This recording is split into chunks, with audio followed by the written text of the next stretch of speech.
Frères et sœurs, bonsoir. Que la grâce, l'amour, la paix, la joie de Dieu notre Père et de notre Seigneur Jésus-Christ vous soit donnée en abondance en ce soir dans le nom merveilleux de notre merveilleux Roi Jésus-Christ.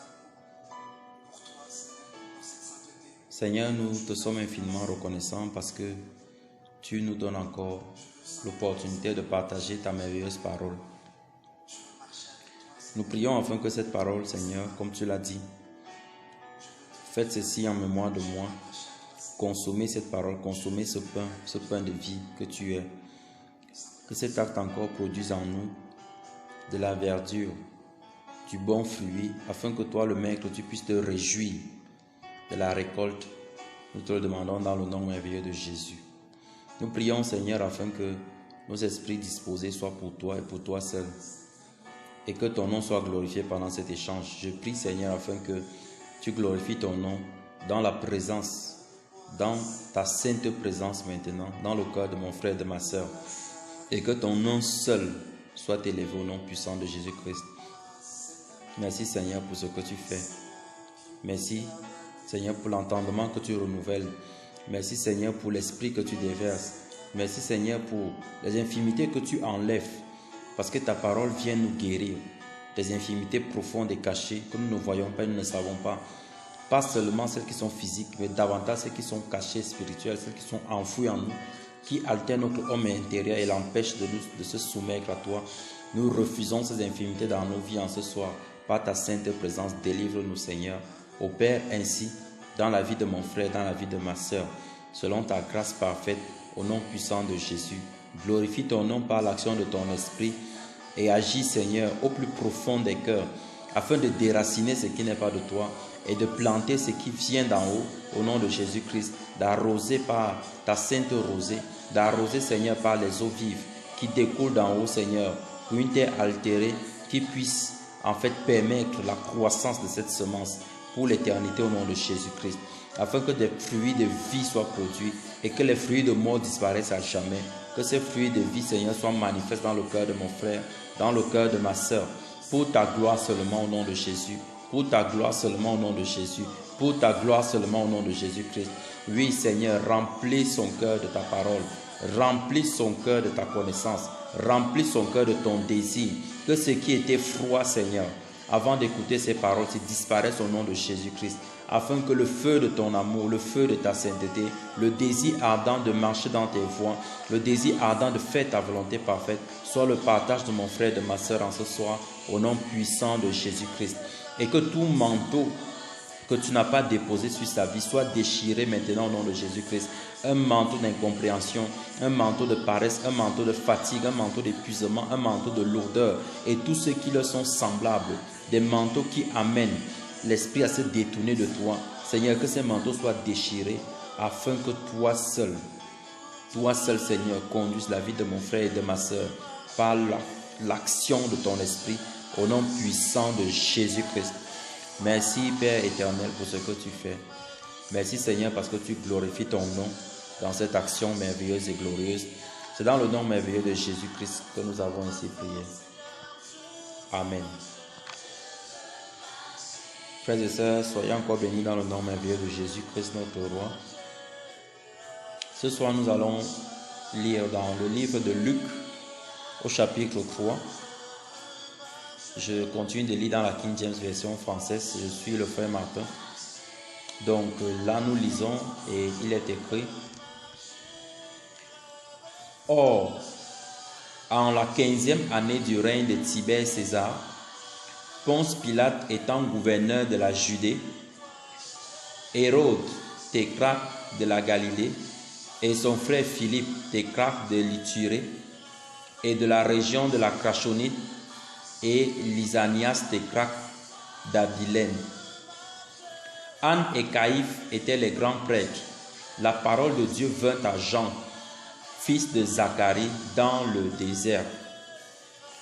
Et il vint dans toute la province des environs du Jourdain, prêchant le baptême de repentance pour la rémission des péchés, comme il est écrit dans le livre des paroles d'Ésaïe le prophète, disant: la voix d'un homme criant dans le désert, préparez le chemin du Seigneur, rendez droit ses sentiers. Toute vallée sera comblée, et toute montagne et toute colline seront abaissées, et ce qui est tortueux sera rendu droit, et les chemins déformés seront aplanis. Et toute chair verra le salut de Dieu. Puis il dit à la multitude qui venait pour être baptisée par lui, ô génération de vipères, qui vous a averti à fuir le courroux à venir? Produisez donc des fruits dignes de repentance, et ne commencez pas à dire en vous-même, nous avons Abraham pour notre père, car je vous dis que Dieu est capable de susciter des enfants à Abraham à partir de ces pierres. Et maintenant aussi, la cognée est placée contre la racine des arbres. Par conséquent, tout arbre qui ne produit pas de bons fruits est coupé et jeté au feu. Et le peuple lui demanda, disant, que ferons-nous donc? Verset 11. Il répondit et leur dit, que celui qui a 2 manteaux, qu'il donne à celui qui n'en a pas, et que celui qui a de la nourriture fasse de même. Puis vinrent aussi des publicains pour être baptisés, et ils lui dirent, Maître, que ferons-nous? Et il leur dit, n'exigez rien de plus que ce qui vous a été assigné. Et les soldats de même lui demandèrent, disant, et que ferons-nous? Et il leur dit, ne faites violence à aucun homme, et n'accusez personne faussement, et soyez satisfaits de votre salaire. Et comme le peuple était dans l'attente, et que tous les hommes réfléchissaient en leur cœur à l'égard de Jean, s'il était le Christ ou pas, Jean répondit, disant à eux tous, je vous baptise en effet avec l'eau, mais un plus puissant que moi vient, dont je ne suis pas digne de délier le lacet de ses chaussures. Il vous baptisera avec l'Esprit Saint et avec du feu. Son van est dans sa main, et il nettoyera pleinement son aire, et il amassera le blé dans son grenier, mais il brûlera la paille avec un feu inextinguible. Et dans ses exhortations, il prêchait beaucoup d'autres choses au peuple. Mais Hérode, le tétrarque, étant réprimandé par lui au sujet d'Hérodias, femme de Philippe son frère, et pour tous les maux qu'Hérode avait faits, ajouta encore par-dessus toutes les autres celles-ci, qu'il enferma Jean en prison. Or, quand tout le peuple fut baptisé, il arriva que Jésus, étant aussi baptisé et priant, le ciel s'ouvrit et l'Esprit Saint descendit sur lui en une forme corporelle comme une colombe, et une voix vint du ciel qui dit, « Tu es mon Fils bien-aimé, en toi je prends grand plaisir. » Verset 23. Et Jésus lui-même venait d'avoir environ 30 ans, étant, comme on le supposait, le fils de Joseph, qui était le fils d'Élie, qui était le fils de Mathat, qui était le fils de Lévi, qui était le fils de Melchi, qui était le fils de Jana, qui était le fils de Joseph, qui était le fils de Mattathias, qui était le fils d'Amos, qui était le fils de Naoum, qui était le fils d'Élie, qui était le fils de Nagé, qui était le fils de Maat, qui était le fils de Mattathias, qui était le fils de Sémi, qui était le fils de Joseph, qui était le fils de Judas, qui était le fils de Joanna, qui était le fils de Reza, qui était le fils de Zorobabel, qui était le fils de Salatiel, qui était le fils de Néri, qui était le fils de Melchi, qui était le fils d'Adi, qui était le fils de Kosam, qui était le fils d'Elmodam, qui était le fils de Er, qui était le fils de José, qui était le fils d'Eliezer, qui était le fils de Jorim, qui était le fils de Mathat, qui était le fils de Lévi, qui était le fils de Siméon, qui était le fils de Judas, qui était le fils de Joseph, qui était le fils de Joanna, qui était le fils d'Eliakim, qui était le fils de Méléa, qui était le fils de Ménan, qui était le fils de Matata, qui était le fils de Nathan, qui était le fils de David, qui était le fils de Jessé, qui était le fils d'Obed, qui était le fils de Boz, qui était le fils de Salmon, qui était le fils de Nasson, qui était le fils d'Aminadab, qui était le fils d'Aram, qui était le fils d'Esrom, qui était le fils de Phares, qui était le fils de Judas, qui était le fils de Jacob, qui était le fils d'Isaac, qui était le fils d'Abraham, qui était le fils de Tara, qui était le fils de Nacor, qui était le fils de Sarush, qui était le fils de Ragou, qui était le fils de Phalek, qui était le fils de Héber, qui était le fils de Salah, qui était le fils de Canaïn, qui était le fils d'Arphasac, qui était le fils de Sem, qui était le fils de Noé, qui était le fils de Lamech, qui était le fils de Mathusala, qui était le fils d'Enoch, qui était le fils de Jared, qui était le fils de Malalel, qui était le fils de Canaan, qui était le fils d'Enos, qui était le fils de Seth, qui était le fils d'Adam, qui était le fils de Dieu. Alléluia. Alors, Luc chapitre 3 ici est reparti en deux grandes parties. La première, c'est lorsque on nous présente qui est Jean-Baptiste et la doctrine qu'il annonce. Et la deuxième, on nous parle de la généalogie de Jésus-Christ. Et j'ai particulièrement un faible pour la généalogie qui est décrite dans Luc, parce qu'il y a un détail dont on va parler qui, n'est-ce pas, explique qui est Adam. Parce que dans beaucoup de prédications et dans beaucoup de théories, on a vu Adam comme étant vraiment, c'est-à-dire comme vraiment un déchet, quoi. On a vu Adam comme étant un déchet, comme étant, généralement quand on dit adamique, on fait référence à tout ce qui est charnel. Mais en fait, on va voir ici que ce n'est pas le cas. Et c'est pour ça que j'ai une préférence pour la généalogie de Jésus-Christ qui est décrite dans le livre de Luc que celle qui est décrite dans le livre de Matthieu. Vous remarquerez d'ailleurs que dans le livre de Matthieu, la généalogie commence avec Abraham, alors que dans le livre de Luc, elle remonte jusqu'à Adam. Ça, c'est vraiment une précision très, très importante. Et vous remarquerez aussi qu'il y a des noms qui ne correspondent pas exactement. En fait, ce sont les seconds noms ou des noms tels qu'ils ont été traduits d'après les origines des textes hébreux et grecs. Donc ici, on va s'intéresser à partir du verset 2. Donc on situe le contexte ici en précisant que c'était pendant que régnait César, régnait Hérode le Tétrarque et son frère Philippe, que de même, ça c'est du côté, on va dire du côté politique, et du côté religieux, il y avait Anne et Caïphe qui étaient les grands prêtres. Et c'est à ce moment-là que la parole de Dieu vint à Jean. J'aime beaucoup cette traduction dans la King James. La parole de Dieu vint à Jean. Dans d'autres versions, on dit la parole de Dieu fut agressée à Jean. Et il y a quelque chose qu'on perd dans le agressé à Jean.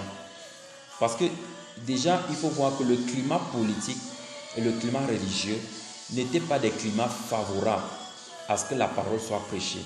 Ce n'étaient pas des climats favorables à ce que l'évangile soit répandu. Parce que on connaît qui est Hérode. On sait ce qu'il a fait. On sait que c'était vraiment un païen livré dans toute forme d'excès. Sans compter César qui brimait vraiment la population avec les soldats et autres. Bref, ce n'étaient pas des gens de bonne réputation. Ce n'étaient pas des personnes de bonne réputation. Et voici, au milieu de toutes ces personnes violentes-là, au milieu de ce climat violent-là, n'est-ce pas, on trouve que la parole, c'est en ce moment-là que la parole du Seigneur est agressée à Jean. Que la parole du Seigneur vient à Jean. Et pour moi, c'est très, très interpellateur. C'est très interpellateur dans le sens où, souvent, nous, en tant qu'enfants de Dieu, on attend, soi-disant, des occasions favorables. On attend, soi-disant, de dire que, bon, je vais attendre quand le climat sera meilleur. Je vais attendre quand les choses vont se tasser un peu. Je vais attendre quand il fera beau temps pour pouvoir annoncer la parole, pour pouvoir annoncer l'évangile. Frère, regardons ici. Jean, la parole lui fut agressée dans ce climat politique malsain-là et dans ce climat religieux, parce qu'on sait ce que Anne et Caïphe ont fait par la suite. Ils sont allés jusqu'à produire de faux témoins pour que Jésus-Christ soit inculpé. Donc, on voit que ce n'était pas un climat vraiment dans les standards à ce que l'évangile soit répandu. Et pourtant, c'est à ce moment-là que la parole est venue à Jean. C'est pour dire quoi, frères et sœurs? C'est pour dire que ce n'est pas à nous de décider à quel moment nous devons annoncer la bonne nouvelle. Ce n'est pas à nous de décider des circonstances même. Nous devons simplement être des vases, disponibles à toute bonne œuvre, disponibles à ce que le Seigneur vienne à nous adresser la parole. vienne à nous donner la parole, que cette parole vienne à nous, n'est-ce pas? Nous sommes simplement disposés afin que la parole vienne à nous et que nous l'annoncions. Et on remarque quelque chose dans le verset 2, comme je dis, on dit la parole de Dieu vint à Jean. Alors ici, on parle de la parole comme si elle était une personne. Et pourtant, nous voyons bien que dans le livre de Jean, au chapitre 1, on voit que la parole est décrite en effet comme une personne. Donc ici, Luc ne se trompe pas d'expression en disant que la parole vint à Jean. Parce que quand on dit adresser à Jean, qui lui a adressé la parole? On ne parle pas d'un ange qui est venu lui donner une parole. Parce que s'il a fallu que la parole soit adressée, il fallait un ange pour porter la nouvelle. Et là, on aurait dit que, ok, l'ange qui porte la nouvelle apporte plutôt une bonne nouvelle. Il apporte une parole qui est le son de la voix. Mais ici, on parle de la parole de Dieu qui vint à Jean. En fait, ici, c'est la rencontre entre Christ et Jean dans le désert. Parce que, souvenez-vous, la prophétie dans le livre d'Ésaïe, qu'on va d'ailleurs lire, n'est-ce pas? Ésaïe au chapitre 40, le verset 3 dit: une voix crie dans le désert, préparez le chemin de l'Éternel, faites une route bien droite pour notre Dieu dans les endroits arides. Toute vallée sera comblée, toute montagne et toute colline seront abaissées, ce qui est tortueux sera redressé et les endroits rocailleux aplanis. Alors la gloire de l'Éternel sera révélée et au même instant tout homme le verra, tout homme la verra. Oui, c'est l'Éternel qui l'affirme. Or, on dit que c'est l'Éternel qui l'affirme. Donc, ça veut dire que c'est l'Éternel qui est en train de parler. Et pourtant, Jean se revendique être la voix. Ça, vous pouvez le lire dans le livre de Jean. Jean le Baptiste se revendique être la voix de celui qui crie dans le désert. Donc, c'est l'Éternel qui est en train d'affirmer. C'est l'Éternel qui est en train de crier. Et Jean n'est que sa voix. Donc, la rencontre qui se passe dans le désert ici, lorsqu'on dit la parole de Dieu vint à Jean, c'est vraiment Jésus-Christ qui est venu à Jean. Il est venu à la rencontre de Jean. Et Jésus-Christ a commencé à parler. Mais on ne le voyait pas. Pourquoi? Parce que c'était une réalité qui était invisible à ce moment-là. C'était une réalité qu'on ne pouvait pas palper. Parce que la manifestation de la parole de Dieu, comme on le sait, la parole, le nom de Jésus-Christ, vous pouvez lire ça dans Apocalypse 19, son nom c'est la parole de Dieu. Donc quand on dit la parole de Dieu, on parle de Jésus en fait. Donc Jésus vint à Jean, fils de Zacharie, dans le désert. Le désert qu'on précise ici, frère, ce n'est pas au hasard. On précise d'abord fils de Zacharie parce qu'on a lu ça dans Luc chapitre 1. Donc, je vous renvoie dans Luc chapitre 1 pour comprendre fils de Zacharie. Et dans le désert, généralement, il y a un évangile qui court les rues maintenant où on dit les chrétiens traversent le désert pour arriver à Canaan. Alors, moi, je veux poser la question de savoir quel désert Jean était en train de traverser et quel était son Canaan. Parce qu'on voit que la seule récompense qu'il a eue, c'est que sa tête a été tranchée. Alors, c'est vraiment attristant de voir comment on associe systématiquement les joies et ce qu'on a traduit malheureusement par grâce, qu'on associe ça à l'évangile, qu'on associe ça à la marche avec le Seigneur, qu'on associe ça avec l'appel. Moi, je ne vois pas en quoi Jean ici allait dans un Canaan. Je ne vois pas en quoi ici le désert précursait le fait que Jean devait arriver dans un Canaan. Et aujourd'hui, il y a plusieurs qui se disent qu'ils sont enfants de Dieu, mais qui sont entrés dans cette affaire-ci parce qu'on leur a dit qu'il y a un Canaan qui est devant. Frère, le Canaan dont on parle, celui que la Bible relate dans l'Ancien Testament, c'est-à-dire la marche des enfants d'Israël, essentiellement dans les livres de Exode, Lévitique, Nombre et Deutéronome, ce Canaan-là n'était qu'une figure de la nouvelle Jérusalem dans laquelle nous devrions entrer. Oui, dans ce pays où coule le lait et le miel, où toutes larmes sont essuyées, où il n'y a plus de pleurs, où il n'y a que de la joie. C'était une image cachée de la nouvelle Jérusalem, une image cachée de ce qui est céleste. Ça n'avait rien à voir avec un bonheur terrestre. Ça n'avait rien à voir avec un soi-disant bien-être sur la terre. Parce que Jean, la parole, Jésus l'a rencontré dans le désert. Jean a passé tout son ministère dans le désert. Et quand il a fini dans le désert, il est allé en prison. Et après la prison, sa tête a été coupée. À quel moment il a été dans son Canaan? À quel moment il a été dans la compréhension du Canaan dont on parle? Mais en fait, le Canaan de Jean, ce qu'il voyait, c'était la cité qui est en haut. C'était la cité qui est céleste, celle qui est éternelle, celle qui ne flétrit point, celle qui ne périt pas. Moi, donc, mon frère, ma soeur, si aujourd'hui tu suis Jésus-Christ, parce que tu t'attends à un Canaan terrestre, Parce que tu t'attends à jouir de certaines choses sur la terre. Tu t'es trompé de chemin, tu t'es trompé de maître, tu t'es trompé de porte. Parce que la porte que le maître nous donne, il est la porte de cette bergerie-là. Et quand on passe par cette porte, on passe par une croix. Et cette croix, c'est d'obéir au maître. C'est d'obéir à ses commandements, c'est de se soumettre à lui, c'est de marcher dans ses voies, c'est de refléter son caractère, c'est d'être identique à lui, de lui ressembler en toutes choses. Alors si on ne veut pas lui ressembler, ça veut dire qu'on emprunte un autre chemin. Parce qu'il a dit il est le chemin. Et étant le chemin, donc, on doit faire comme il a fait. On doit marcher comme il a marché. On doit enseigner comme il a enseigné. On doit annoncer la bonne nouvelle comme il a annoncé la bonne nouvelle. Jésus n'a jamais commencé en parlant d'un Canaan terrestre. Jamais de la vie. Et nous voyons encore ici une marque des vrais prophètes. Quand Jean a reçu la parole, quand la parole est venue jusqu'à lui, il a commencé par parler de quoi? De la repentance et pour la rémission des péchés. On revient encore sur ce sujet. On en a parlé dans les 2 premiers chapitres de Luc. Et c'est curieux comme aujourd'hui, on voit comment ça insiste. Quand vous entendez que quelqu'un est prophète de nos jours, c'est que c'est un prophète qui annonce tout ce que vous pouvez vous imaginer sauf la repentance. Qui annonce tout ce que vous pouvez vous imaginer sauf la conversion. Et ils sont remplis du ministère de qui? Du ministère de Simon le magicien.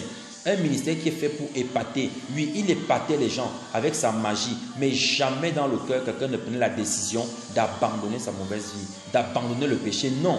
Chaque fois qu'on demande, mon frère, le culte c'était comment? Ah, c'était puissant. Hein? On a vu des démons qui sont sortis. On a vu vraiment des paralytiques marcher. On a vu. Oui, ce n'est pas ça qui démontre que Dieu est présent. Ce qui démontre que Dieu est présent, c'est ce que Dieu seul est capable de faire. C'est-à-dire d'enlever la repentance, d'enlever le poids du péché dans la vie de quelqu'un. C'est ça que Dieu seul est capable de faire. Il n'y a que l'Esprit de Dieu qui est capable de le faire. Par le sang de Jésus-Christ. Oui, il n'y a que Dieu qui est capable. Parce que le diable aussi, vous pouvez lire ça dans le livre d'Apocalypse, est en mesure de faire des miracles. Il est en mesure de donner des choses. Il est en mesure de faire ces choses. Mais ce que le diable ne peut pas faire, c'est de t'enlever la culpabilité du péché. Il ne peut pas te rendre pur, il ne peut pas te rendre saint. Il ne peut pas aimer. C'est impossible pour lui. C'est pour cela, frères et sœurs, que la marque véritable de tous les prophètes qui viennent de Dieu, c'est qu'ils vous annoncent la repentance. Ils ne font pas le ministère de Simon le magicien, où chaque jour vous êtes épaté, mais vous n'avez pas quelque chose qui vous demande de changer de vie. Vous ne craignez pas d'être dans la présence de Dieu en vivant dans le péché. Non, on peut finir de mentir la veille, on peut finir de coucher avec un homme la veille, une femme la veille. On peut finir de tromper son épouse la veille, son mari la veille. On peut finir de braquer la veille. Et on vient dans la présence de Dieu, entre guillemets. Et on commence à dire Alléluia, gloire à Dieu. Les démons sont chassés, les paralytiques marchent. Vous parlez de quel Dieu?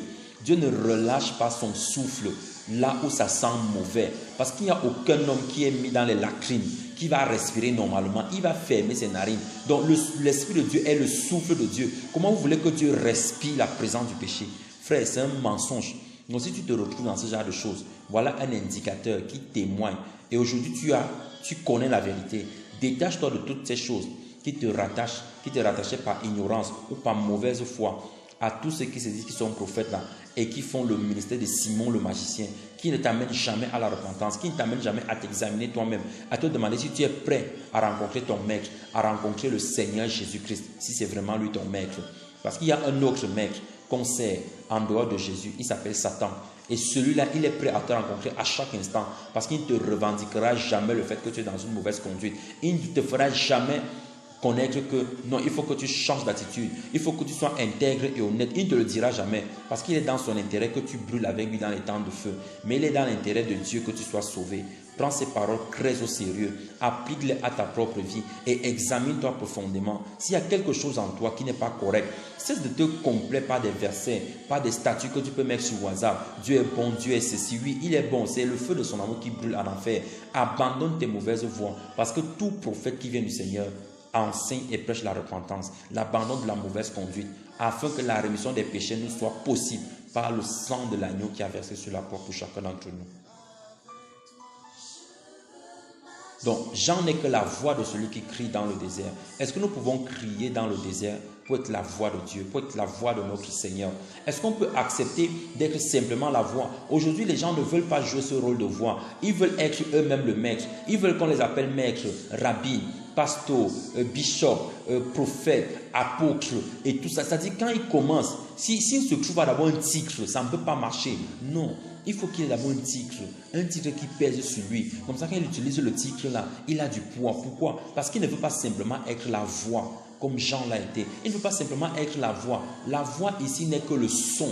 Mais ce n'est pas lui qui contient le message. C'est celui qui crie qui a le message. C'est celui qui a la voix qui a le message. La voix n'est que le son. Ce n'est que l'écho de quelque chose qui doit être répandu. Frère, nous ne sommes que des voix pour le Seigneur. Si du moins nous avons été appelés par lui et si nous marchons conformément à comme il a marché. Nous ne sommes que des voix. Nous n'avons pas de volonté propre. Nous n'avons pas de message nous-mêmes à répandre. Nous ne venons pas en disant que voici ce que je vais dire aujourd'hui. Nous venons en disant que voici ce que le maître veut dire aujourd'hui. Et moi, je ne suis que sa voix. Donc, frères et sœurs, vous qui enseignez, vous qui prêchez la parole, vous qui édifiez les gens, rassurez-vous de n'être que la voix du Seigneur. Rassurez-vous de ne pas venir dire des choses que vous avez vous-même à cœur de vouloir dire ou des doctrines que vous avez à cœur de vouloir faire passer. Pourquoi? Parce que généralement, on veut faire passer certaines doctrines pour que les hommes nous voient d'une certaine façon, pour qu'on ait une certaine image auprès d'eux, afin de pouvoir, n'est-ce pas, être bien mis, être bien vu, profiter de certaines grâces. Non, frère, détachons-nous de cela. Soyons des voix, juste des voix du Maître.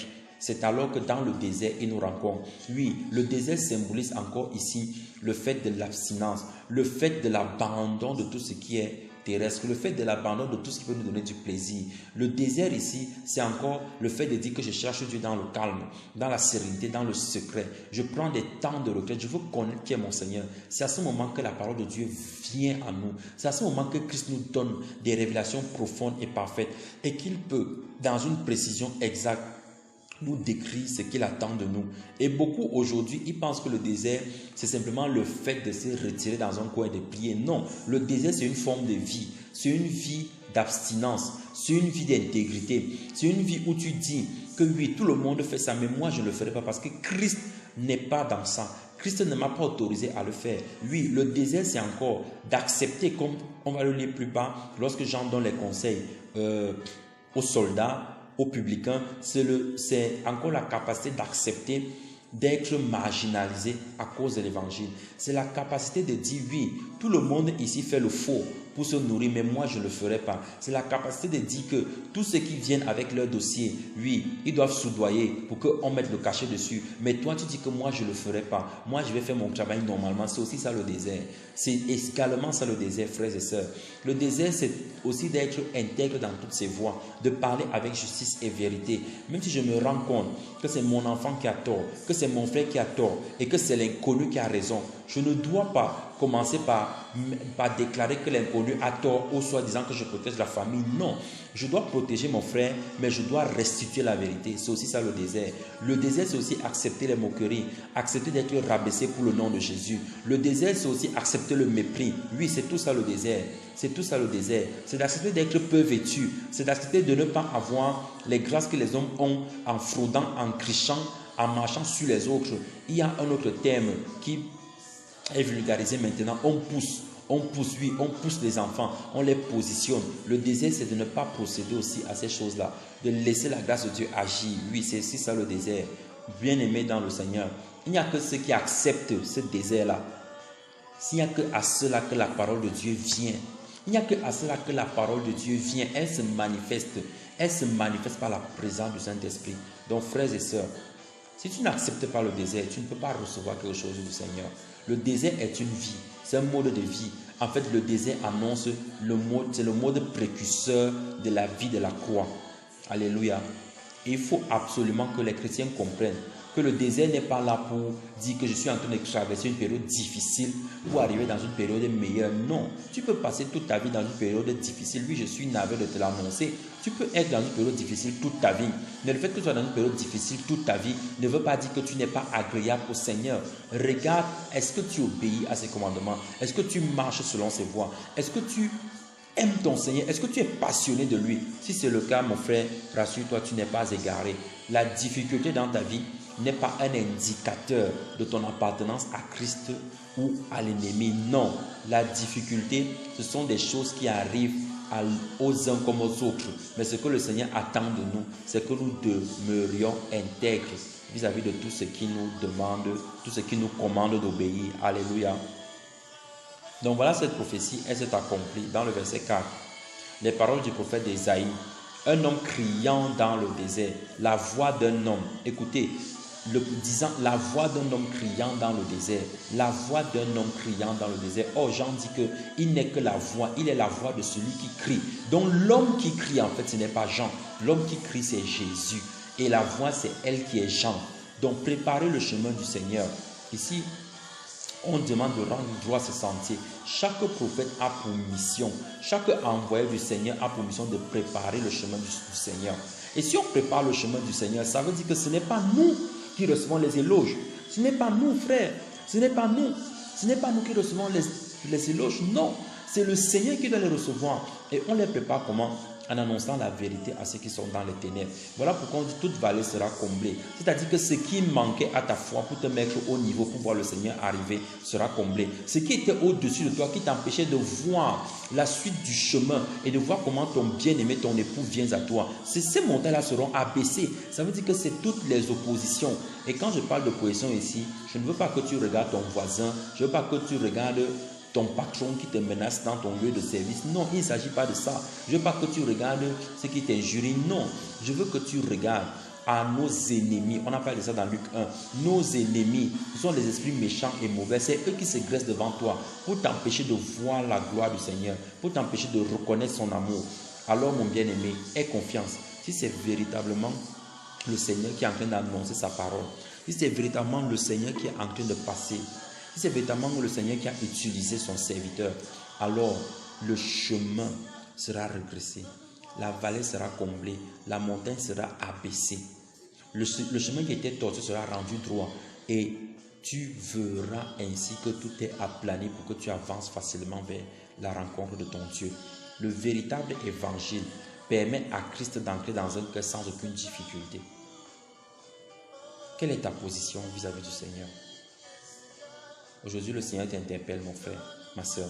Si tu annonces notre évangile, où tu as comblé les vallées avec les trésors de ce monde, si tu t'es trompé, si tu as annoncé notre évangile, où tu as abaissé des collines, en faisant mourir d'autres personnes, en soi-disant en rendant inaptes d'autres personnes, comme j'ai entendu quelqu'un, soi-disant prêcher, il se réclame être pasteur et dit, on s'en fout si les gens ne veulent pas notre bonheur, parce que c'est Dieu qui nous a appelés.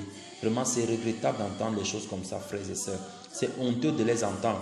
C'est honteux, véritablement. Ça fait plaisir à ta chair. Ça fait plaisir. On s'en fout. Est-ce que c'est un thème de Dieu? Vous avez lu où Jésus dit que je m'en fous. Et c'est curieux comme aujourd'hui, on se réclame d'être de Dieu, mais dans le langage, c'est toute autre chose qui est relâchée. Frères, sortez de ces voies, mes frères et sœurs. Abandonnez-les, elles ne sont pas bonnes, elles sont mauvaises. Toute chair verra le salut de Dieu. Oui, lorsque l'évangile est annoncé de cette façon, toute chair voit le salut de Dieu. Toute chair verra le salut de Dieu. Toute chair peut voir le salut de Dieu. Si l'évangile est annoncé dans la vérité, dans la transparence et dans la lumière. Alléluia. Et voici, il dit à la multitude qui venait à lui pour être baptisée, ô génération de vipères, qui vous a averti de fuir le courroux à venir. Produisez donc des fruits dignes de la repentance. Et ne commencez pas par dire en vous-même, nous avons Abraham pour père, car Dieu est capable de susciter des enfants à Abraham à partir de ces pierres. Et aujourd'hui, ce reproche-là, quand on l'entend, on l'adresse aux pharisiens. Mais c'est ce qu'on voit dans beaucoup de familles, dans beaucoup de maisons. Mon père est pasteur. J'ai un frère qui est soi-disant serviteur de Dieu. Donc vraiment, il prie pour nous. Il fait le pardon de nos péchés pour nous. Il expie les péchés pour nous. Parce qu'il y a tel dans notre lignée qui est soi-disant serviteur. Et je vous dis, frère, vous êtes dans l'hérésie, vous êtes dans l'erreur. Chacun payera pour ses péchés. Vous pouvez lire ça dans le livre d'Ézéchiel. Chacun paye pour ses péchés. Il n'y a pas quelqu'un qui paye pour les péchés d'un autre. Chacun paye pour ses péchés. Donc, frères et sœurs, ne vous dites pas en vous-même, je suis fils de pasteur. Ne vous dites pas en vous-même, je suis diacre, je suis apôtre, je suis évangéliste, je suis quoi? Je suis prophète, je suis alcapôtre. Vous pouvez même être, parce qu'ils ont même dépassé le statut d'apôtre. Ils sont déjà au niveau des alcapôtres. Donc, ils ont dépassé encore la statue même de ça. Ça n'a rien, Dieu n'a rien à faire avec ça, frères et sœurs. Dieu n'a rien à faire avec ça. On dit produisez donc des fruits dignes de la repentance. Regardez, des personnes viennent pour être baptisées. Normalement, d'après la compréhension qui est répandue, c'est le baptême qui est le signe de la repentance. Mais pourquoi Jean dit produisez des fruits dignes de repentance alors qu'ils ne sont même pas encore baptisés. Parce qu'il leur demande de produire des fruits dignes de la repentance afin de venir entrer dans les eaux. Qu'est-ce que ça veut dire, frère? Le fruit de la repentance, le baptême n'est que le signe extérieur de la repentance. Ce n'est qu'une confirmation aux yeux de ceux qui te regardent que tu as décidé de marcher conformément à ce que Christ a établi en termes de règles et en termes de loi. La véritable repentance commence à l'intérieur. Donc les fruits de la repentance doivent être manifestes. C'est le dégoût du péché. Aujourd'hui, on voit des personnes qui disent « Je suis enfant de Dieu, je me suis repenti », mais qui n'ont rien abandonné de l'ancienne vie qu'elles menaient, qui n'ont rien laissé en arrière. Ils font les mêmes choses d'avant leur conversion. Ils font exactement les mêmes choses. Frères et sœurs, ce n'est pas de la volonté de Dieu ainsi. Parce que Dieu peut susciter des enfants à partir des pierres, c'est-à-dire à partir des choses qui sont sans vie, à partir des païens qu'on estime que ceux-là, ils sont perdus et que nous sommes chaque jour au church, à l'église, en train de louer, en train d'adorer, en train de chanter les cantiques. Si tu n'obéis pas aux lois, tout ce que tu fais ne sert à rien. Si tu n'obéis pas à Christ, tout ce que tu fais ne sert à rien. Et Dieu peut susciter à partir des pierres, c'est-à-dire des cœurs qui étaient des pierres, des cœurs qui étaient fermés, des cœurs qui ne pouvaient pas recevoir la parole. Il peut donner à ces cœurs-là un aspect de cœur d'homme, enlever ces pierres. Et c'est ce que Jean veut dire ici. Il rend capable, il peut susciter des enfants à Abraham, parce que les enfants d'Abraham ont un cœur d'homme, non pas un cœur de pierre. Donc on est enfant d'Abraham parce qu'on a un cœur d'homme, parce qu'on a reçu le cœur d'homme de notre Seigneur. On a reçu le cœur d'homme de l'action de notre Dieu. Frères et sœurs, arrêtez de regarder des hommes comme des pierres. Arrêtez de les regarder. Ils sont égarés aujourd'hui parce qu'il n'y a personne qui leur prêche la bonne nouvelle. Et si toi tu ne le fais pas et que tu te contentes de dire que je suis dans une lignée de sauvés, frère, tu vas te retrouver en enfer. Annonce la bonne nouvelle. Dis à ces hommes que Jésus les aime. Sinon, tu perdras ta place toi, si même tu l'avais déjà acquise. Et Dieu fera des pierres, des cœurs de pierre, des cœurs d'hommes. Et ils seront des enfants d'Abraham et passeront devant toi. Voilà pourquoi Jésus a dit que les prostituées et les publicains vous devanceront dans le royaume des cieux. Frère, abandonne toutes ces mauvaises voies. Abandonne cette compréhension-là. Sinon, tu fais partie de la génération de la vipère. On a expliqué ça aisément dans Matthieu, dans le livre de Matthieu. Abandonne cela. Il n'y a pas une lignée qui sauve quelqu'un. Non. Tu dois prendre la décision et l'engagement d'obéir à Christ par toi-même, afin que le Saint-Esprit t'aide. Alors, la cognée est placée contre la racine des arbres. La cognée ici, j'ai fait quelques recherches dessus. Il s'agit d'un instrument, en fait, qui est comme une forme de hache. Et cette hache-là permet, n'est-ce pas, de couper, en fait, d'abattre les arbres et d'enlever, en fait, d'abattre les arbres, quoi. Donc, il dit la cognée est placée contre la racine des arbres. Regardez où on place la cognée, à la racine des arbres. C'est-à-dire, on n'abat pas l'arbre à partir du tronc. On l'abat à partir de la racine, afin qu'il n'y ait même plus possibilité qu'il puisse produire un rejeton. Et il dit, tout arbre qui ne produit pas de bon fruit est coupé et jeté au feu. Ici, on parle de quel fruit? On place la cognée à la racine des arbres alors que, suivez bien, alors que la repentance n'est pas encore consommée. Est-ce que vous vous rappelez de l'homme que Jésus a guéri, l'aveugle, et que lorsqu'il a prié la première fois, il a dit, je vois des hommes comme des arbres. Il a vu des hommes comme des arbres parce que c'est l'aspect, souvenez-vous du psaume 1, c'est l'aspect que nous avons lorsque nous sommes plantés en Jésus. Les arbres que cet homme voyait, c'était les disciples de Christ. Dans le monde spirituel, nous avons des aspects d'arbres. Lorsque nous sommes plantés près d'un courant d'eau, que nous obéissons au Seigneur, nous sommes des arbres plantés et nous produisons du fruit. C'est un aspect spirituel qui est en train d'être décrit ici. Et la cognée dont on parle, c'est le jugement de Dieu qui va couper tous les arbres qui ne produisent pas le fruit du Seigneur. Alléluia. Qui ne produisent pas le fruit du Seigneur. Donc cet homme, n'est-ce pas, il a vu des arbres. Les arbres là, c'était les disciples de Christ. Je dis, vous pouvez lire dans le psaume 1 pour bien comprendre ce que je suis en train de vous dire. Donc frère, tous ceux qui obéissent au commandement du Seigneur sont des arbres plantés près d'un courant d'eau qui produisent leurs fruits en leur saison. Voilà pourquoi le maître peut donc venir récolter des fruits sur ces arbres-là. Voilà pourquoi il dit, bon et fidèle serviteur, entre dans la joie du maître. Pourquoi? Parce que tu as produit le fruit pour le maître.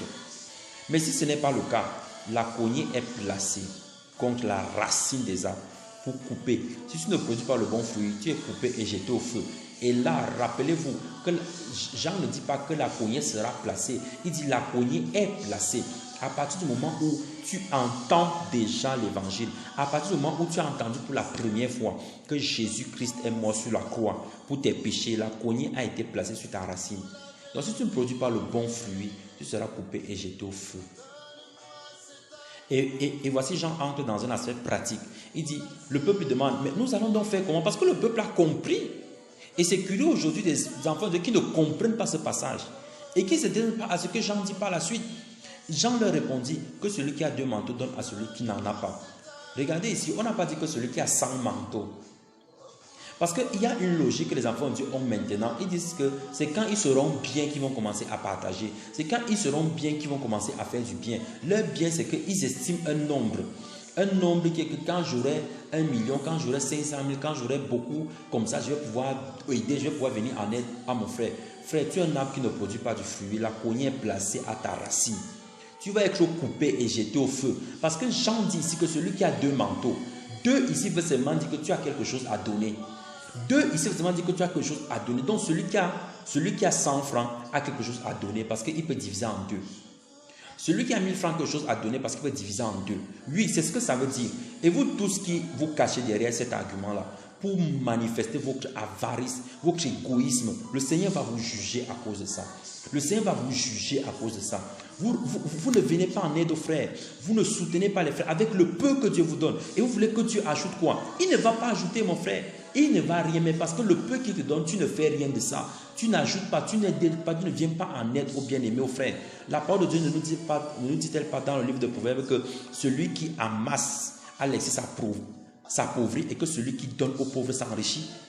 Mais ces versets-là, on les déchire très rapidement. On brûle même la page là. Parce qu'on ne veut pas voir ça. Non, mais on veut garder pour nous, amasser pour nous, amasser pour nous. Et on dit que, Seigneur, vraiment, quand j'aurai ceci, je vais faire ça. Va avec la force que tu as. Fais avec ce que Dieu te donne maintenant. Et quand on parle de donner, on ne va pas forcément toujours des choses physiques. Même si ici, j'insiste sur le fait qu'il s'agit bien d'abord d'un truc qui est physique. Mais on peut voir également l'aspect du manteau qui est une autorité que le Seigneur donne à ses enfants. Donc si tu as reçu l'autorité, tu peux la partager, tu peux amener d'autres personnes à répandre l'évangile. Parce qu'il y a d'autres, tant que ce n'est pas lui qui vient prêcher, tant que ce n'est pas lui qui vient prier, tant que ce n'est pas lui qui vient parler, c'est le daddy de la maison. Non, on peut dire que même si quelqu'un meurt là, s'il envoyage, tant pis, on met le corps dans la morgue. Donc s'il n'y avait... Donc t'as dit que personne n'ose faire quelque chose en dehors de lui. Si tu es dans ce genre d'assemblée, frère, tu es dans la secte. Parce que moi, j'ai regardé Jean-Jacques et Jean, quand ils dirigeaient l'église à Troyes, là. J'ai regardé comment ils envoyaient Philippe, ils envoyaient les Étienne. Allez prier. Philippe est parti jusqu'en Samarie. L'Esprit l'a déporté, l'a mené en Samarie pour prêcher à l'eunuque éthiopien. Il n'y avait pas Pierre pour venir dire que bon, vraiment, c'est Pierre qui sait faire ça. Et on dit, des produits se produisaient par les mains de Philippe. Comment ces produits se produisent par les mains de Philippe? Et ça ne nous interpelle pas. Non, il faut que le daddy de la maison vienne prier. C'est lui qui donne l'aval, c'est lui qui a l'onction, c'est lui qui donne l'accord. Et vous embrigadez comme ça les enfants de Dieu dans les systèmes démoniaques, sectaires. Vous les empêchez de manifester les dons que le Saint-Esprit a mis dans leur vie. Vous allez rendre compte au maître de cette mauvaise gestion-là. Les manteaux que vous cumulez là, je ne sais même pas où vous avez pris ces manteaux-là. Les manteaux que vous cumulez, vous allez rendre compte au maître. Et pour les frères qui sont avant là, le verset 11 s'il vous parle, donnez avec le peu que vous avez. Ce n'est pas quand on aura beaucoup. Le beaucoup, ce n'est pas nous qui jugeons que c'est beaucoup. C'est le Seigneur qui juge que c'est beaucoup. Parce que même à celui qui avait reçu un talent, c'était beaucoup. Il pouvait fructifier il pouvait placer ça en banque pour que ça produise des intérêts. Les frères aujourd'hui, ils savent, avec le monde, entrer dans les tontines pour faire ce qui est de leur business. Mais personne ne réfléchit que je peux entrer dans une tontine et l'argent qui me revient là, ça va servir à l'œuvre de Dieu. Non, il n'y a aucun frère qui réfléchit comme ça. Il ne peut pas s'imaginer qu'il place son argent dans la tontine pour que ça produise quelque chose et que ce que ça va produire là, ça va être pour l'avancement de l'évangile. Ça va être à donner pour que des orphelins, des veuves puissent manger à leur faim, puissent se vêtir. Non. Quand il met la tontine là, il voit son planning, son programme, ce qu'il a à faire. Il dit, il est enfant de Dieu. Honte à toi si tu es dans ces choses. Sors de cela au nom de Jésus-Christ. Les publicains vinrent pour être baptisés et lui demandent, Maître, que ferons-nous? Voici les fruits de la repentance. Ils veulent savoir ce qu'il y a lieu de faire pour abandonner les mauvaises voies. Ils disent, Maître, que ferons-nous? Et le maître leur dit quoi? N'exigez rien de plus que ce qui vous a été assigné. Aujourd'hui, on voit quelqu'un qui est assis dans un poste, une secrétaire, un frère qui est assis. Il t'a dit, pour qu'il crée ton dossier, tu dois donner 10%. Vous allez rendre compte. Le Seigneur va vous demander qui vous a enseigné ça. Est-ce moi, comme il a demandé à Adam, qui t'a appris que tu es nu? Il va demander qui t'a appris ces choses. Qui te les a appris? C'est de moi que tu as tiré ça. Tu m'as vu faire ces choses. Tu m'as vu prêcher en demandant de l'argent. Tu m'as vu prêcher en disant que maintenant je vais prophétiser. Il faut venir verser les offrandes et les machins pour que je relâche la bénédiction sur vous. Pardon, vous avez suivi le maître dit ça? Vous avez suivi le maître dit que maintenant mon salut est conditionné. Je salue ceux qui en sont dignes. Parce que je ne dis pas les tu es béni à n'importe qui. Parce que je sais ce que mon tu es béni vaut. Des frères disent ça. Honte et scandale sur vous. Vous êtes la honte du royaume. Le maître va vous juger. Si vous n'abandonnez pas ces mauvaises voies-là, il va vous juger correctement et bien. N'exigez rien de plus que si vous avez été assigné. Des frères qui sont comme ça, ils tannent les autres frères. C'est-à-dire qu'il les pille. Il les pille. Quelqu'un vient pour que son dossier soit traité. Non, si tu ne laisses pas un pouvoir, il ne fait rien. N'exigez rien de ce qui vous a été assigné. Il collecte les impôts, des fausses déclarations. C'est-à-dire quelqu'un qui fait les fausses déclarations chaque jour. Il collecte comme ça là. Si on ne vient pas le voir, un autre pour te libérer ton dossier. Non, il faut que tu passes dans son bureau. Tu ne donnes pas l'argent. Il y a même dans d'autres endroits, c'est établi, c'est une règle. Et tout le monde sait que ça fonctionne comme ça. Honte sur vous. Le Seigneur va vous juger. Et les soldats eux-mêmes sont venus. Que ferons-nous? Ils disent, ne faites violence à aucun homme. N'accusez personne faussement. Elle serait satisfaite de votre salaire. Vraiment, ça dit que si le verset-ci est affiché en pleine poste centrale dans ce pays, le Cameroun, je pense qu'on va mettre le feu dessus. Parce que ce que les hommes de loi font, c'est un braquage à ciel ouvert. Un braquage à ciel ouvert. Ils braquent les citoyens. C'est-à-dire que tu as le papier, tu n'as pas. C'est-à-dire qu'à 90%, non, tu vas d'abord, j'ai voyagé avec des frères, j'étais scandalisé. C'est-à-dire que dès qu'on voit le passeport, on dit seulement que non, on vient d'essayer quelque chose. On ne veut pas savoir. C'est-à-dire que tu as tous les documents. Non, il faut que tu vas voir le chef. Tu vois le chef pour faire quoi? Parce qu'il ne se contente pas de son salaire. Ils accusent les hommes faussement. Ils usent même de violence. Que si tu ne donnes pas l'argent ici, moi je garde ton papier. Si c'est comme ça que ça marche. Et quand tu dis que mais qu'est-ce que ça veut dire? Il dit que quoi? Donc tu veux venir faire la morale? Honte à vous qui êtes dans ces choses-là. Abandonnez-les au nom de Jésus-Christ. Et il y a même d'autres papas, d'autres mamans, d'autres frères qui font également le chantage comme ça à leurs frères, à leurs sœurs. Parce que le Seigneur vous a fait la grâce d'avoir des moyens financiers. Vous faites le chantage à ceux qui n'en ont pas. Non, si tu ne marches pas comme ça, je ne te fais pas. Si tu ne te soumets pas à mes directives qui sont même sataniques, non, je ne viens pas à ton aide. Je ne paye pas ton école. Il faut seulement d'abord venir laver les habits chez moi. Tu nettoies le sol, tu t'occupes des enfants pour donner un salaire de misère. Parce que si tu donnes ça pour rien, ça va faire quoi? Ça va faire quoi? Le Seigneur est vivant. Si vous n'abandonnez pas ces voies-là, vous allez vous retrouver en enfer. La cognée est placée à la racine des arbres. Elle est placée à la racine des arbres. J'ai précisé que nous tous, nous sommes des arbres. Mais ça dépend de quel type d'arbre. Si tu obéis aux commandes du Seigneur, tu es comme un arbre planté près d'un courant d'eau. Ça suppose que si tu n'obéis pas, tu es comme un arbre planté dans le désert. Donc tu ne produis aucun fruit. Tout ce qui est sur toi est sec et mort. Et la cognée est placée là parce que tu ne produis aucun fruit. Et voici Jean a dit dans le verset 16, moi je vous baptise d'eau. Et quand on parle de baptême d'eau, regardez Jean qui immergeait les hommes dans l'eau. Et il dit, il y a un autre qui vient et il vous baptisera d'Esprit Saint et du feu. De la même manière que Jean immergeait les hommes dans de l'eau, de la même manière aussi Christ nous a immergés dans le Saint-Esprit et dans le feu. Le Saint-Esprit est du feu. On a expliqué ça également dans le livre de Matthieu. On doit être immergé dans le Saint-Esprit, frère.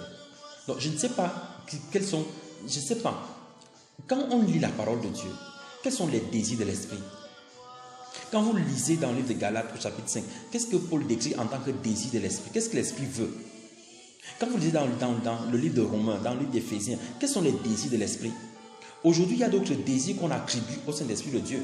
Et je vous dis, Pour ceux qui font ces choses par ignorance, vous pouvez vous repentir. Mais ceux qui le font de manière consciente, vous êtes en train de blasphémer contre le Saint-Esprit. Parce que vous attribuez des choses au Saint-Esprit que ce n'est pas le Saint-Esprit qui fait.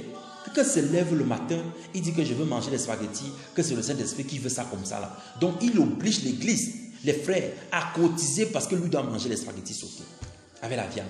Parce qu'il dit que non, le Saint-Esprit a demandé que j'aille prendre les congés dans tel endroit et donc les frères doivent cotiser pour ça. Que le Seigneur ait pitié de toi si tu es dans cette voie-là et que tu changes de vie au nom de Jésus-Christ. Donc il a son van à la main. Qui?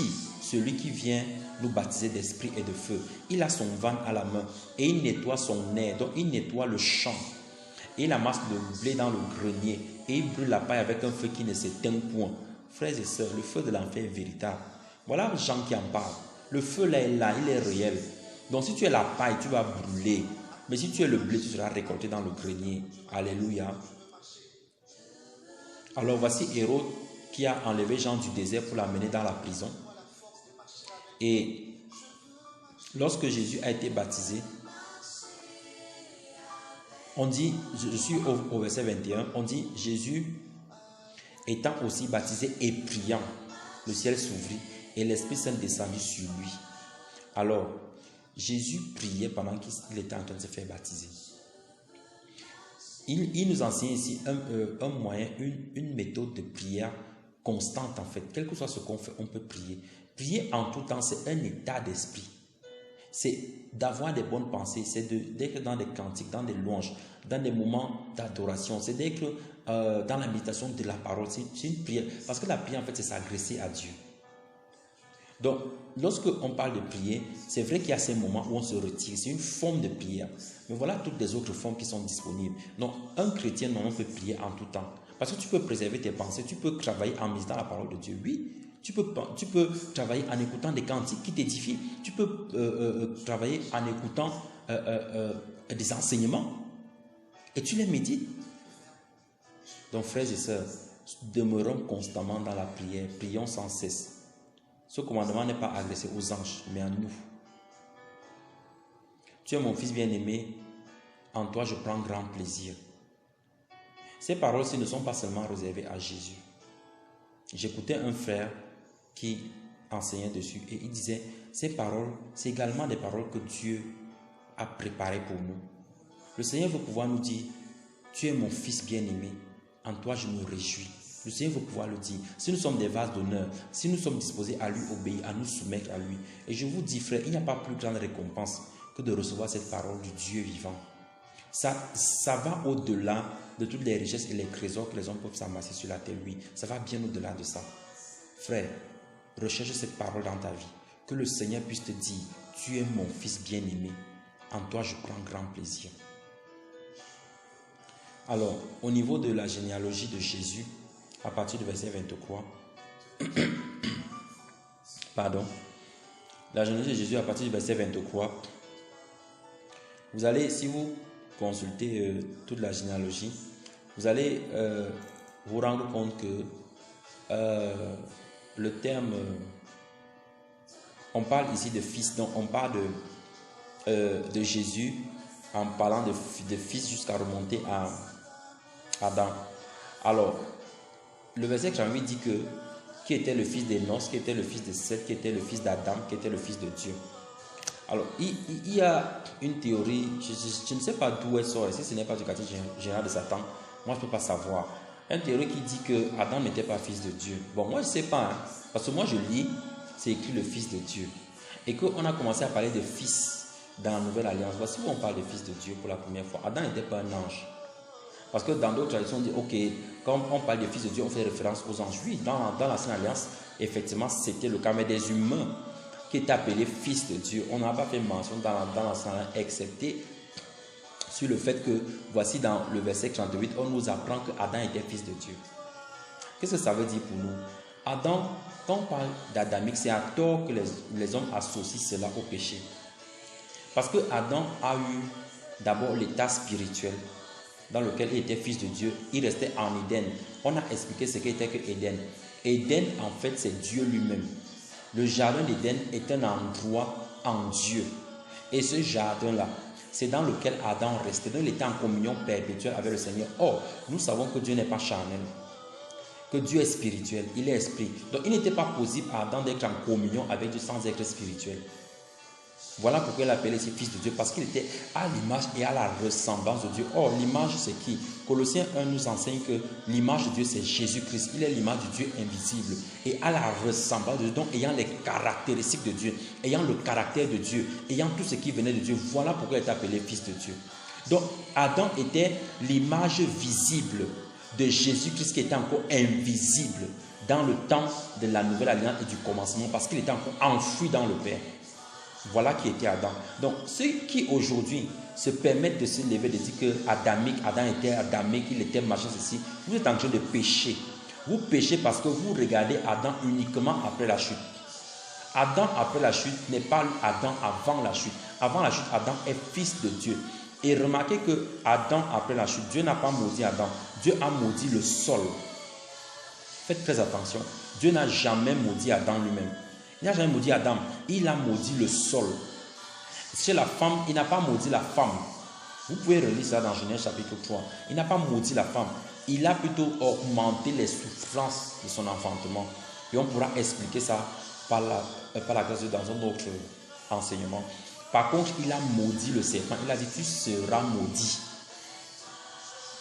Donc, remarquez, Dieu n'a pas déposé la malédiction sur Adam. Pourquoi? Parce qu'il était son fils. Il était l'image de Jésus-Christ. Voilà pourquoi, dans un passage, je vous invite à le rechercher parce que je ne l'ai pas noté tantôt. Il dit, c'est dans le livre d'Ésaïe, mais je n'ai pas la référence exacte, où il dit, c'est dans Ésaïe, voilà, merci, ça m'est revenu. Ésaïe chapitre 7, le verset 14 et 15. Allons lire ça pour voir. Ça va être très, très intéressant pour nous. Donc, Ésaïe, le chapitre 7, le verset 14, le verset 15. Je vais commencer au verset 14. C'est pourquoi le Seigneur lui-même vous donnera un signe. Voici une vierge sera enceinte et elle enfantera un fils et appellera son nom Emmanuel. Il mangera du beurre et du miel jusqu'à ce qu'il sache rejeter le mal et choisir le bien. Alléluia. Qu'il sache rejeter le mal et choisir le bien. Donc il y avait une croissance. La croissance que Dieu avait destinée à Adam, c'était une image cachée de cette même croissance que Christ est venu revivre pour nous racheter du péché. Donc Adam était supposé croître. Adam était supposé apprendre à rejeter le bien et le mal parce qu'il était juste l'image de Jésus-Christ qui était encore invisible à ce moment-là. Donc frères et sœurs, reconsidérons nos positions et ce que nous disons. Il n'y a rien de ce que Dieu a fait qui soit imparfait. Non. Rien de ce que Dieu a fait n'était imparfait. Adam était vraiment fils de Dieu. Comme c'est écrit là, ce n'est pas une erreur. Il descendait de Dieu. Il découlait de lui. Il était tellement à la ressemblance de Dieu que les anges ont été émerveillés de regarder Adam. Donc le péché nous fait perdre cette nature de fils de Dieu. Le péché nous sépare des caractéristiques de Dieu. C'est ça en fait que le Seigneur nous enseigne ici. Le Seigneur ne nous enseigne pas que Adam est quelqu'un qu'on doit mépriser. Non. Adam est simplement quelqu'un qui nous a donné une expérience, nous fait comprendre que le péché nous sépare de la caractéristique des fils de Dieu. Donc si tu te revendiques être fils de Dieu, être un enfant de Dieu, la marque indéfectible, c'est que tu sois détaché du péché. Je voudrais qu'on prie ensemble, frères et sœurs. Aujourd'hui, on voit très peu de chrétiens qui prient en disant, Seigneur, je veux avoir de l'amour pour ta sainteté. Je veux avoir l'amour pour la vérité. Je veux avoir l'amour pour l'évangile. Je veux avoir l'amour pour le renoncement. Je veux avoir l'amour pour la vérité. Je veux avoir l'amour pour l'abandon. Je veux avoir l'amour pour la miséricorde. Non, on voit très peu de ce genre de prière. Mais en fait, c'est cela qui est un bon arbre planté près d'un courant d'eau qui produit du fruit, le bon fruit en sa saison. Je prie afin que tu sois ces bons arbres-là au nom de Jésus-Christ. Je prie afin que toutes les sources amères qui t'avaient arrosé, des sources de fausses doctrines, des sources de mensonges, des sources d'amertume, de trahison, de tromperie. Oui, tu as été blessé et tu as choisi la mauvaise voie. Tu as vu tout le monde faire et tu t'es dit, serais-je le seul à faire ce qui est bien? D'ailleurs, le bien ne paye pas et tu as abandonné les voies droites du Seigneur pour aller dans les voies de néant. Je prie afin que ces eaux amères qui t'ont nourri soient asséchées maintenant au nom de Jésus-Christ. et que les eaux de vie, les eaux du Maître, du Seigneur Jésus, se déversent sur l'arbre que tu es pour recevoir en abondance les sources éternelles de vie et que tu reprennes vie au nom de Jésus. Que ce qui était desséché dans ta vie, en termes de prière, en termes de miséricorde, en termes de donner, en termes de libéralité, en termes de partage, en termes d'amour, en posant des actes d'amour, en termes de sincérité, d'intégrité, de vérité, je prie afin que tout ce qui avait été desséché, ces éléments que j'ai cités et ceux qui leur sont semblables, que cela reprenne vie par les sources d'eau vive du Maître qu'il répand sur toi au nom de Jésus-Christ. Je prie afin que tout désir qui t'avait animé, tout désir concret à l'évangile qui t'avait animé pour entrer dans la soi-disant vie chrétienne et qui t'amenait à convoiter un Canaan terrestre au nom de Jésus, que ces désirs-là soient brisés dans ton cœur, afin que le désir de Dieu qui t'amène à regarder le Canaan qui est céleste soit ton partage au nom de Jésus-Christ. Je prie afin que l'Éternel Dieu, augmente en toi la connaissance et la compréhension de ses Écritures, afin que chaque jour tu aies soif de lui, afin que chaque jour tu désires sa présence, afin que chaque jour tu le cherches davantage, pour que son nom soit toujours glorifié dans ta vie, au nom puissant de Jésus-Christ. Je prie afin que l'amour du grand roi t'inonde et te remplisse et que les blessures dont tu as été victime, les blessures qui t'ont outragé, qui t'ont démoralisé, qui t'ont rabaissé, qui t'ont réduit et qui t'ont amené à prendre les mauvaises décisions, qu'il te guérisse de ces blessures-là au nom de Jésus-Christ notre Seigneur. Et que tout esprit qui contrôlait ta vie au travers de ces blessures, en manipulant tes sentiments, j'ordonne maintenant dans le nom de Jésus-Christ qu'il plie bagage et disparaisse de ta vie au nom puissant de Jésus. Qu'il sorte, que la puissance de Jésus-Christ de ressuscité, celui qui nous a trempés dans l'esprit, dans les eaux profondes de l'esprit et de feu, que sa puissance soit manifestée maintenant dans ta vie au nom de Jésus-Christ. Que la délivrance que tu veux expérimenter vis-à-vis du péché pour être appelé fils de Dieu, que cette délivrance-là s'opère par la puissance de Jésus qui le ressuscité, qui embrase ton cœur parce que tu désires produire des fruits de la repentance au nom de Jésus-Christ. Je prie afin que tout contrôle qu'il y avait sur ta vie, qui t'amenait à avoir les regards sur les choses extérieures à Christ, au nom de Jésus, que ces regards-là soient brisés, que ces regards-là soient cassés, que ce contrôle-là soit détruit au nom de Jésus-Christ et que l'amour du roi t'inonde, que l'amour du roi te submerge, que sa bonté remplisse ton cœur et remplisse pleinement ta vie au nom de Jésus-Christ, que tu sois dans l'abondance et la soif constante de la recherche du Maître au nom puissant de Jésus. Je prie afin que ta vie soit à l'image de celle de Jésus-Christ. Je prie afin que sur les deux manteaux que tu as, que tu puisses partager un au nom de Jésus. Que le Seigneur te donne la capacité, la force de pouvoir partager et que tout esprit d'avarice, d'égoïsme qui régnait encore dans ta vie soit renversé au nom puissant de Jésus-Christ. Je prie afin que tu puisses te contenter de ce que Dieu te donne et que tes regards ne se posent point sur les choses qui donnent envie de transgresser la loi de Dieu au nom puissant de Jésus-Christ. Que la fraude sur toutes ses formes ne soit jamais ton partage. Je prie afin que cela soit ta portion au nom de Jésus-Christ notre Seigneur. Papa, je prie pour ton enfant qui m'écoute maintenant, afin que dans tes mains, dans tes bras puissants, que tu préserves son esprit, qu'il soit à tes pieds, Seigneur, pour marcher comme toi, pour te rechercher de nuit comme de jour, et que sa vie soit à l'image de la lumière que tu as manifestée et que tu continues de manifester au nom de Jésus-Christ. Je prie afin que, Seigneur, ses désirs soient tournés vers toi, vers le Saint-Esprit, le désir avant d'être plongé dans l'Esprit et de vivre des choses surnaturelles, extraordinaires au nom de Jésus. Je prie afin que, Seigneur, il ne soit qu'une voix, l'une des voix que tu utilises pour crier dans le désert. Je veux vous convertir, je veux la transformation de ces hommes. Je prie afin qu'il soit cette voix-là au nom de Jésus-Christ.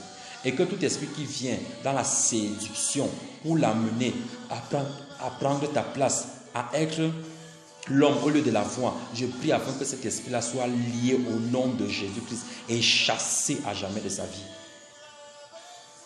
Père éternel, que ton nom soit glorifié, que cette parole soit scellée, qu'elle soit certaine et sûre dans la vie de tes enfants qui ont écouté avec un cœur sincère, véritable, pour accéder à la repentance réelle et pour jouir des profondeurs de ton amour au nom puissant de Jésus-Christ. Que ta provision et ton abondance, celle que tu donnes, Seigneur, à cause de tes grâces infinies, soit leur partage au nom de Jésus dans tous les aspects de leur vie. Je prie afin que ceci soit leur partage au nom de Jésus-Christ.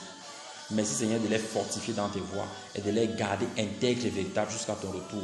C'est dans le nom puissant et précieux de Jésus que nous avons prié. Amen. Que le Seigneur te bénisse, mon frère, ma soeur. Que le Seigneur continue de veiller sur toi. Que le Seigneur continue de se glorifier dans ta vie. Au nom puissant de Jésus. Amen.